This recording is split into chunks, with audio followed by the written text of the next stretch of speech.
정보권의 혼술입니다. 지금 국회에서 대정부 질문이 벌어지고 있습니다. 대정부 질문 오늘 첫째 날 정치 분야 대정부 질문인데 예상대로 조국 법무부 장관에 대한 야당 의원들, 한국당과 바른미래당 의원들의 추궁이 날카롭게 이어지고 있습니다. 자, 오늘 첫날부터 중요한 대목이 하나 드러났습니다. 조국 장관이 장관 신분으로 본인의 집에 압수수색을 나온 검사, 압수수색 나온 팀장, 검사에게 검사와 전화통화를 했습니다. 그동안 조국 장관이 법무부 장관이 되면은 그 지위를 이용해서 본인의 수사를 방해할 것이다. 이런 이야기들이, 예측들이 많았죠. 실제로 그렇게 하고 있습니다. 핑계는 검찰개혁이지만은 실제로는 본인에 대한 수사를 제한시키는 그런 행위들을 많이 해왔죠. 며칠 되지 않았지만은 최근에 취임하자마자 내린 지시들이 전부 그와 관련된 것이었습니다. 가령 예를 들어서 검찰 대검 특수부 본인을 수사하고 있죠. 특수이부를 중심으로 수사하고 있습니다. 특수부를 축소하는 방안을 지시를 했습니다. 본인 수사를 하고 있는 그 부서를 전담 수사부를 축소하라는 이야기죠. 그것은 나중에 해도 될 일을, 정말 필요한 검찰개혁이라면 나중에 해도 될 일을 본인 수사하는 와중에 지시했습니다. 그리고 또 이야기가 됐죠. 파견 검사를 제한해라. 파견 검사라는 건 뭐냐면은 특수부 같은데 서울 중앙지검 같은 곳에 큰 사건, 지금 이 사건 같은 경우입니다. 조국 장관, 법무부 장관을 수사하는 이런 큰 사건을 수사할 때 다른 지방검찰청에서 인력을 보강받죠. 인력을 좀 파견받습니다. 그래서 수사 인력을 넓혀서 대대적으로 수사를 하고 수사가 끝나면 원대복귀시키는 것이죠. 그걸 파견검사를 제한하라고 또 지시를 했습니다. 대검에, 특수부가 있는 대검에. 명분은 다른 형사사건에서 소홀해진다고 하지만은 그것을 지금 본인이 수사를 하는 이 판국에 파견 검사를 제한하라고 이야기했고, 또 하나 검사와의 대화를 지금 돌아가면서 하고 있는데, 평검사와 이 평검사와 대화를 하면서 나이 제한까지 둬서 간부들을 참석도 못하게 합니다. 그러면서 이 검사 사이를 분열시키는 거죠.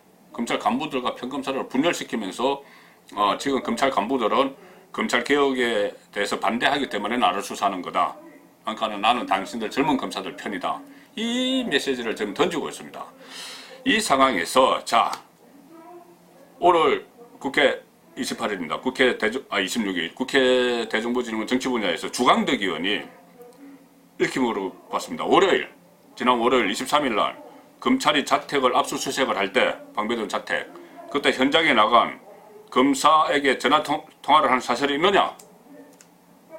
이렇게 하니까 있다고 실토를 했습니다. 그날 법무부 장관이 법무부 장관 조국의 방배동 아파트 앞에 검찰 수사팀, 그러니까 압수수색팀이 가서 8시 반에, 아침 8시 반에 가서 주차장에서 기다리고 있다가 조국 장관이 8시 40분에 출근을 했죠. 그러니까 9시부터 압수수색을 했습니다.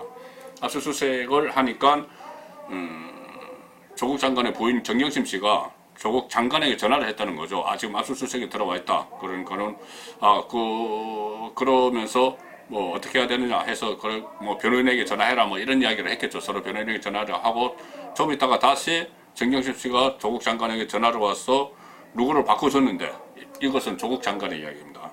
누구를 바꿔주는데 누군 줄 모르고 그냥 통화만 하면서 압수수색을 하는데 고생 많은데 우리 처가 지금 건강이 좀 안 좋고 많이 떨고 하니까는 그걸 좀 잘 좀 배려해서 좀 압수수색해라, 이렇게 이야기했다는 겁니다.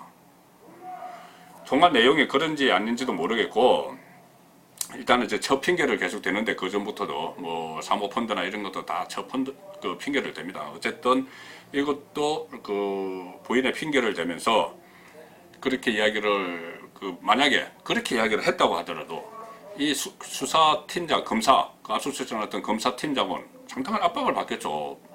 검사 인사권을 가지고 있습니다. 법무부에서. 법무부 검찰국에서 검사들 인사를 하는데, 법무부 장관이 일선 검사에게 전화를 해서 그래 압수수색 하는데 좀 잘 봐줘, 이런 식으로 이야기한 겁니다. 이것은 뭐냐면은 그냥 법 위반입니다. 검찰법 위반입니다. 검찰청법. 법무부 장관은 검찰 수사 지휘권이 있습니다. 인사권도 있고 수사 지휘권도 있고 감찰권도 있는데 수사 지휘권을 행사할 때는 검찰총장을 통해서만 하도록 되어 있습니다. 그 개별 사안에 대해서는 지금 조국에 대한 본인에 대한 수사 이런 수사에 대해서는 개별 사건이죠. 여기에 대해서는 수사 지휘를 할 때는 뭐 포괄적인 지휘는 뭐 한다고 해도 이 특정 사건의 수사 지휘를 할 때는 본인이 직접 수사검사에게 못하고 검찰총장에게만 이야기를 할 수 있습니다. 근데 일선 검사에게 자기 집 압수수색 나온 검사에게 전화를 한 거죠. 통화 내용 정확히 모릅니다. 지금 뭐 본인 이야기하는 것은 뭐 처가 건강이 좋지 않으니 뭐 배려를 해주라고 했다고 하지만 그렇게 말해서도 상당한 압박을 느꼈을 거고 또 다른 말이 있었을지도 모르는데 최성해 동양대 총장과도 통화한 내용이 나중에 밝혀졌죠. 처음에는 본인이 뭐 그런 이야기 안 하다가 나중에 그 1차 청문회에서인가요? 밝혀졌습니다. 그때도 최성해 그 동양대 총장, 지방대 총장에게 전화를 걸어서 두 번이나 전화를 걸어서 처음에는 뭐 정경심 씨가 하던 걸 또 바꿔줬다고 그러지만은 두 번을 전화를 걸어서 이 표창장 위조된 표창장 이것을 그냥 위임한 걸로 해달라 뭐 이런 식으로 민정수석을 청와대 민정수석을 지냈고 법무부 장관이 될 사람이 지방대 총장에게 그렇게 해달라 이거 급박을 했습니다. 자, 어쨌든 지금 그래서 지금 한국당에서는 조국 장관이 이 정도면 탄핵감이다. 법률 위반했다. 법률 위반한 거죠. 그 본인이 수사에 관여했으니까는 뭐 지시했다고 볼 수도 있습니다. 간접 지시죠. 이런 상황이 되니까는 더 이상 조국 장관이 장관직으로 수행하기 어렵다. 본인을 위해서 전부 다 검찰을 이용을 하고 있는 이런 상황이라서. 그래서 결국 저 탄핵을 이야기하고 또 파면을 요구를 하고 있는데 지금 문재인 대통령 미국 출장 갔다가 조금 전에 돌아왔습니다. 뭐 어떤 선택을 할지는 모르겠지만은 제 생각에는 그렇다고 파면 같은 건 또 안 할 것 같습니다. 뭔가 말 못할 사연이 있기 때문에 지금까지 왔죠. 그런데 조국 그 장관이 대학 교수 시절에 했던 이야기 본인에게 되돌려주고 싶은 게 있습니다. 하나 제가 들려드리겠습니다.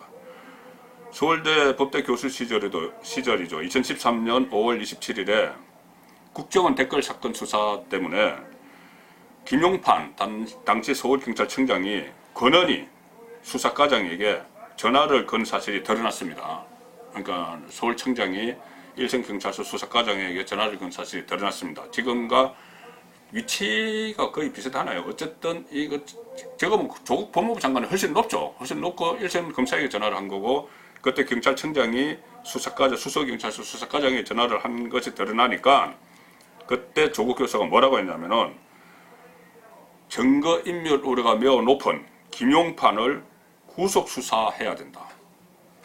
본인이 증거인멸을 하려고 권은희에게 뭐 이야기하고 그렇게 했기 때문에 구속 수사해야 된다고 이야기했습니다. 그럼 지금 거꾸로 법무부 장관이 일선 검사가